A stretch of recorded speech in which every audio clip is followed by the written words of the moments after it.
La cursurile de Fundamentals încerc să le ofer un fir roșu legat de toate lecțiile, să reușească să facă asocieri, să înțeleagă cu exactitate o temă, de unde vine, ce cauzează un anumit fenomen și ce efecte are acel fenomen, să poată să o înțeleagă, nu doar să o memoreze. Pe lângă asta, mă acces foarte mult pe partea de public speaking, vorbitul în public, deoarece consider că pe parcursul vieții, indiferent din ce domeniu îi face parte, inevitabil va trebui să-ți exprimi opinia într-un grup, față de o persoană sau în fața unei mulțimi. Așa că încerc foarte mult să-i ajut să gestioneze emoțiile,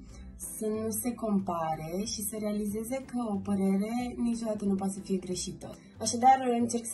să-i ajut să aibă încredere în ei și să realizeze că atunci când ești cu zâmbetul pe buze și te accepti tu pe tine, cu siguranță toți cei din jurul tău o să te accepte. Și atâta timp cât duci acel zâmbet de copil cu tine în toată viața, nu ai decât de câștigat.